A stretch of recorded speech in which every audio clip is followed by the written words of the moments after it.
Masih di Yaosanggi, masih kari numit ay Masih piskali numit ayo ako'y Yaosang Singju chale tawne ako'y ako siya massage mayam lae mayam sabi ni ba yung mo di camera man ko nuai che na ako ikay khanda ba mai tha law ba ako'y thoksen nơi khata ba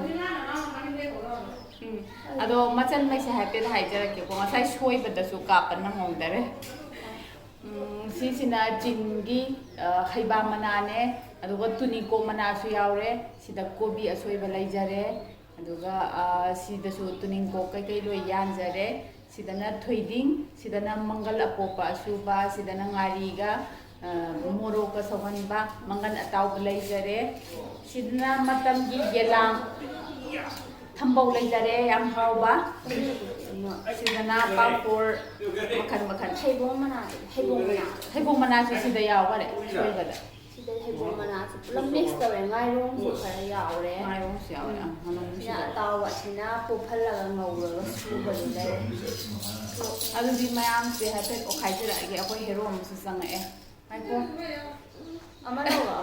ama lawra karamba pame mai abc su yawa ta hawda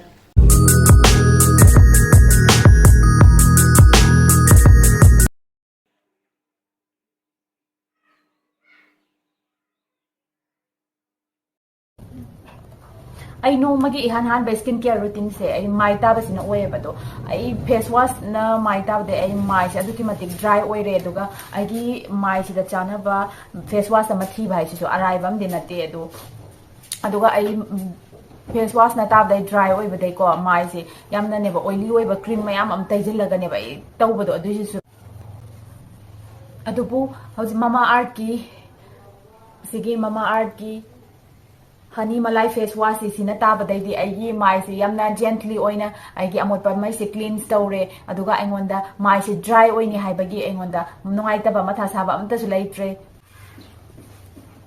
aduga Honey Malai kana baduna ay gi mai se yamna smooth light oiraga aduga yamna glowing skin su oi phange aduga hanakta launch tawa Mamaearth ki Honey Malai oil free moisturizer aduga mi ayambana de khalle haniga malaiga chi mai da chip chip nappaga tawne na adubu sigi formulation si da de adumaina tawde yamna moisturizing oil non sticky oil aduga nungtigi sizina basu yae mai da su chip chip na phande with bought this product I'm assured that this winter I glow naturally. Plant Goodness Initiative. Every time you buy from them, Mamaearth will link your order on website to a tree that they plant. By 2025, Mamaearth is aiming to plant 1 million trees as part of this initiative. Plastic positive. Plastic positive. Mamaearth is plastic positive. They recycle more plastic than they use. They now recycle over 140 empty plastic every month. Mamaearth is an Indian brand. Honey Malai ki face wash laijare.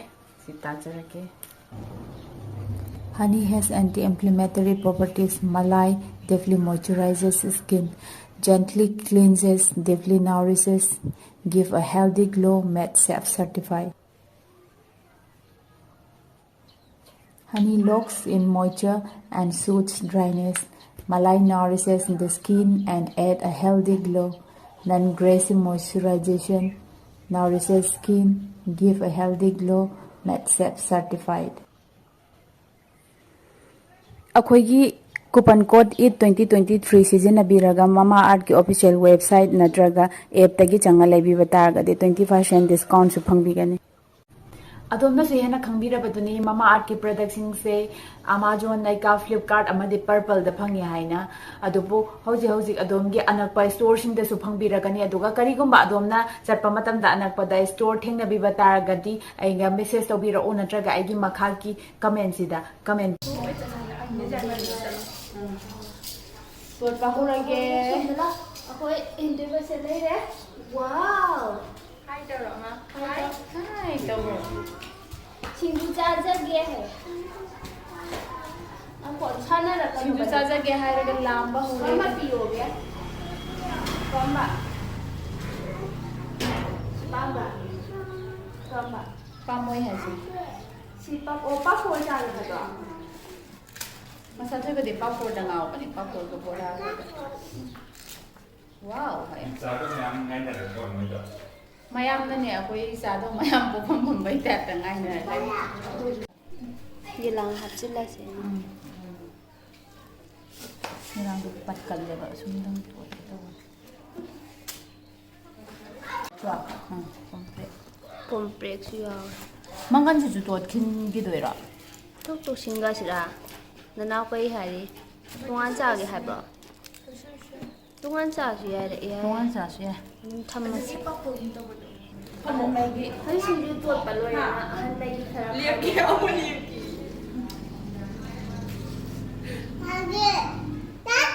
썩썩썩. 야. lâu 야니다. 자.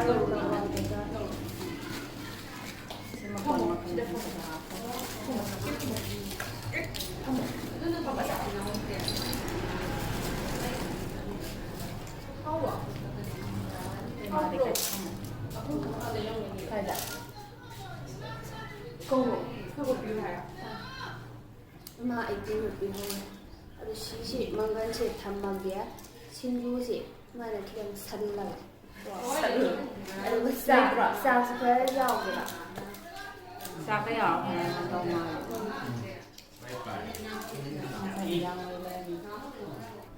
ꯑꯩꯈꯣꯏ ꯁꯤꯡꯖꯨ ꯇꯣꯠꯄ ꯂꯣꯏꯔꯦ ꯏꯅꯨꯝꯅ ꯑꯗꯨꯗꯤ ꯑꯍꯟꯒꯤꯁꯨ ꯈꯥꯏꯗꯣꯛꯈ꯭ꯔꯦꯕꯀꯣ ꯃꯌꯥꯝ ꯆꯥꯅꯕꯗꯤ ꯑꯩꯈꯣꯏ ꯑꯃꯨꯛ ꯆꯥꯕ ꯍꯧꯔꯒꯦ nakan sila kema kaya da ba ali ma su phamni ꯆꯥꯍꯟ ꯆꯥ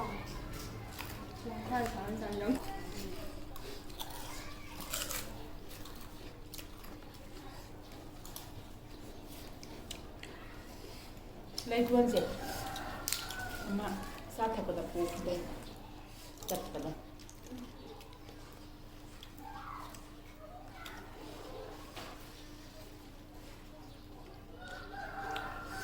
sakra se ma chal re ꯍꯥꯎꯇꯨꯅꯤ ꯕꯥꯅꯤ ꯃꯤ ꯃꯌꯥꯝꯁꯨ ꯆꯥꯔꯤꯕ ꯃꯤꯁꯤ ꯆꯞ ꯆꯥꯕ ꯌꯥꯗ ꯃꯥꯟꯗꯦ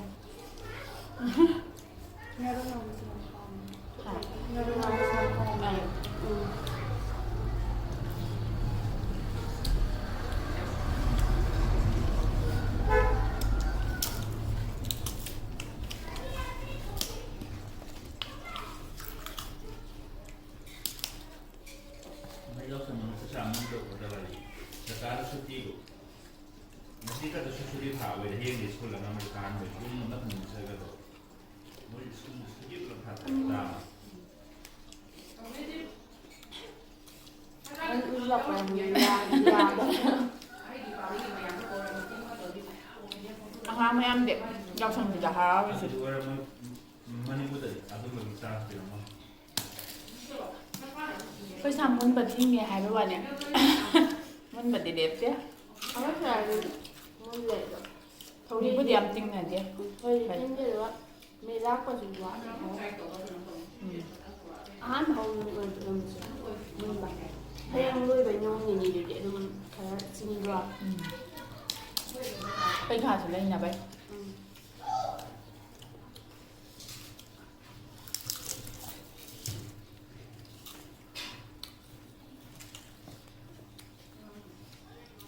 เราคนกับบ้านเนี่ย เราที่30-20ตัวมาก จะไม่เจ็บที่จะเรียกว่า ซิลิสบานซิลิตัวนี้ คือก็ดูเรื่องมันแต่ปุถุอันละ อีมานั่นก็ดูกันเลยดูกันยังเคยแบบไก่ เอาไปยังไงอย่าหาได้กับที่ร้าน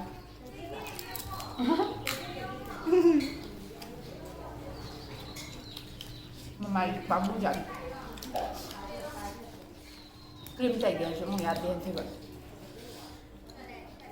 tay cái nô mẹ em sẽ không nó sẽ view เนี่ยในมาปันหอยเอามาเลย nhưng mà Hawaii cái bảo xin dễ cho mình nằm hôm nay nè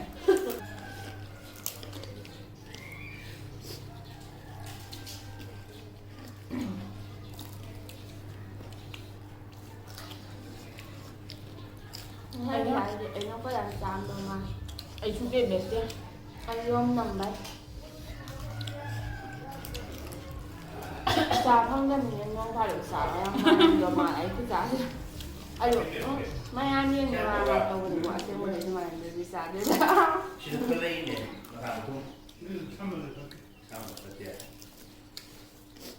Kita mau sarap di dalam. Abra, kalau nona aku sarap apa? Nanti, Mana? kalau tajan ni memang ada dah.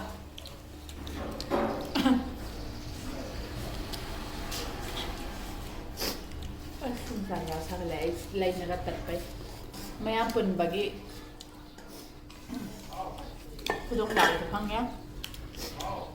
Kita jangan sabar, hau dia nak sungguh. Aku sih bisa lắc đi buồn cái đó không? Cũng như vậy là Sungguh sabar hai, I request tu saya kan dah. Mau kita dah lagi deh. mà có nên là thằng lên cho nên là cùi lỗ hai tháng. Masak yang pasal ada nak pamujan.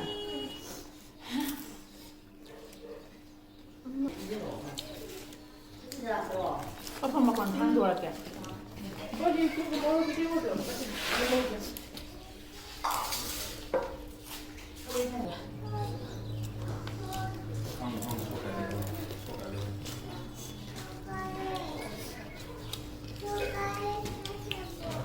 Kali itu semua non masak tu ba? Gani sure. Kadi lah. Mama dia kamu dia nak.